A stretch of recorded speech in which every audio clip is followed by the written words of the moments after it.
ఉషోదయం ప్రేమించు కాపరి ఉషా కిరణాలు ఉదయకాలపు వాక్య ధ్యానంకు మిమ్మల్ని ఆహ్వానిస్తున్నాం. ప్రార్థన.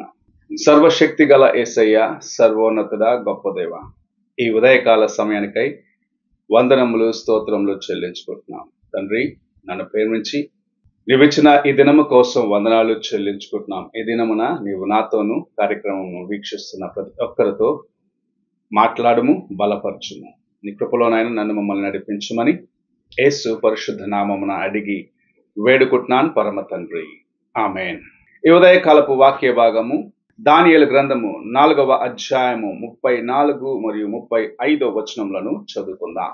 ఆ కాలము గడిచిన పిమ్మట నెబుకద్నెజరు, నేను మరలా మానవ బుద్ధి గలవాడనై నా కండ్లు ఆకాశము తట్టు ఎత్తి చిరంజీవియు సర్వోన్నతునగు దేవునికి స్తోత్రము చేసి ఘనపరిచి స్తుతించి తిని. ఆయన ఆధిపత్యము చిరకాలం వరకు, ఆయన రాజ్యము తరతరములకు నున్నవి.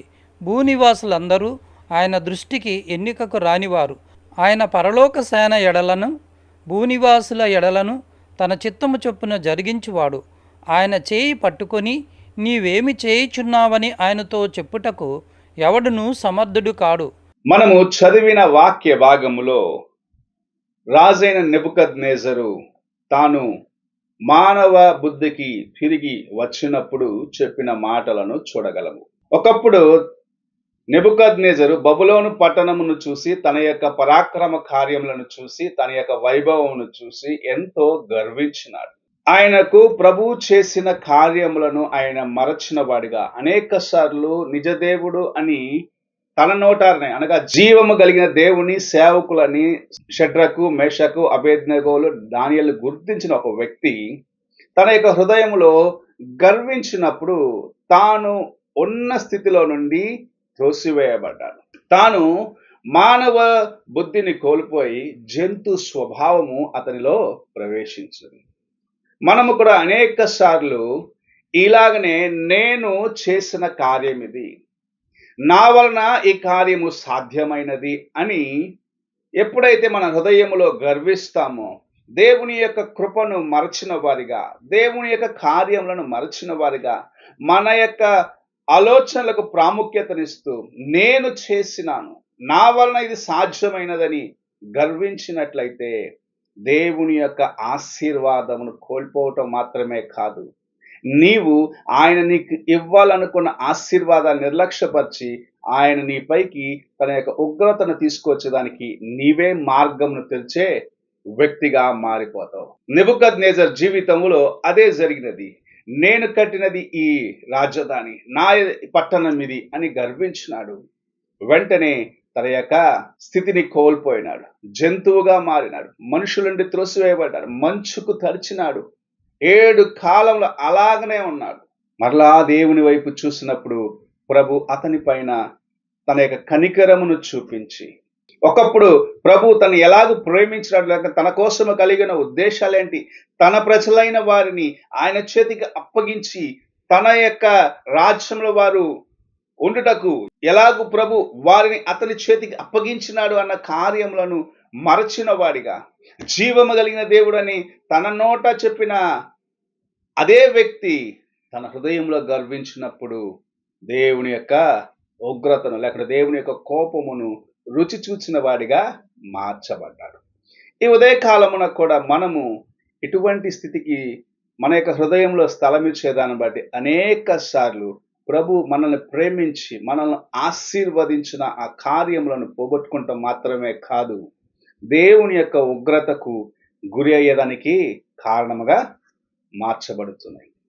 ఈ ఉదయకాలమున ప్రభువు నిన్ను ప్రేమించి నీ చేతికి ఇచ్చిన ప్రతి కార్యమును, ఆయన నన్ను ప్రేమించి నన్ను ఆశీర్వదించినాడని నీవు గుర్తించినట్లయితే అనేక రెట్లు నీవు ఆశీర్వదించబడతావు. లేని ఎడల ఆయన యొక్క ఉగ్రత ఒకవేళ నీ పైకి దిగి వచ్చినట్లయితే, ఒకవేళ ఆయన యొక్క కోపము నీ పైన దిగి వచ్చినట్లయితే నీ స్థితి ఎలాగుంటుందో తెలియదు. నెబుకద్నెజరుకు దేవుని యొక్క ప్రేమ తోడుగా ఉన్నదాన్ని బట్టి తన యొక్క నిజస్థితిని, తన యొక్క బలహీనతను అతను గుర్తించినప్పుడు మరలా తను ఏమైతే పోగొట్టుకున్నాడో అది ఆయనకు తిరిగి అనుగ్రహించబడినది. అలాగూ నిన్ను కూడా ప్రభు ప్రేమిస్తున్నాడు. నువ్వు అనేక సార్లు ప్రభువుని నిర్లక్ష్యపరిచి నీ యొక్క హృదయ కాఠిన్యతను బట్టి దేవుని యొక్క ఉగ్రతకు నీవు గురి అయితే ప్రభు ప్రేమిస్తూ ఉన్నాడు. మరలా ఒక తరుణం ఇస్తాను. ఎప్పుడైతే నా కుమారుడు తన యొక్క హృదయం మార్చుకుంటాడో, ఎప్పుడు తన యొక్క హృదయం మార్చుకొని నా యొద్దకు తిరిగి వస్తాడో అని ప్రభు వేచి ఉన్న కార్యమును మనకు జ్ఞాపకం చేస్తున్నది. ఈ ఉదయ కాలమున నీవు ఎటువంటి స్థితిలో ఉన్నాను, దేవుని మరచి లేకుంటే నీవు గర్వించి దేవుని యొక్క కృపను పోగొట్టుకున్నాను, ఆయన వైపు తిరిగి చూసినట్లయితే ప్రభు యొక్క ప్రేమ నీకు తోడుగా ఉన్నదాన్ని బట్టి, ప్రభు యొక్క కృప నీకు తోడుగా ఉన్నదాన్ని బట్టి ఆయన నిన్ను కనికరించేదానికి, నిన్ను మరలా తన యొక్క మందల గొర్రెలాగా, తన యొక్క కుమారుడుగా కుమార్తెగా మార్చుటకు ఆశ కలిగిన వాడిగా ఉన్నాడు. ఈ ఉదయ కాలమున ఆయన చెంతకు తిరిగి రావాలంటే మొదటిగా నీవు చేసిన బలహీనతను గుర్తించుము. ఎక్కడ నీవు దేవుని యొక్క కృపకు దూరం అయిపోయినావో జ్ఞాపకం చేసుకొనుము.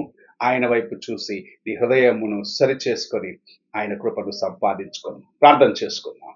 పరిశుద్ధుడు అయిన యేసయ్య, ఈ ఉదయ కాలంలో నీవు మాకు అనుగ్రహించిన నీ వాక్యం బట్టి స్తోత్రములు చెల్లించుకుంటూ, మేము గర్వించి పోగొట్టుకున్న ప్రతి ఆశీర్వాదమును తిరిగి సంపాదించుకొనుటకై మమ్మల్ని మేము నాయన చక్కపరుచుకునే దానికి నీ యొక్క నాయన వాక్యపు వెలుగులో మమ్మల్ని పరిశోధించుకునే కృపను అనుగ్రహించి ఆశీర్వదించమని యేసు పరిశుద్ధ నామమున అడిగి వేడుకుంటున్నాను పరమ తండ్రి, ఆమేన్.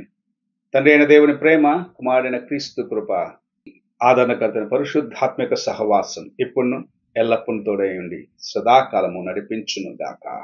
ఆమేన్.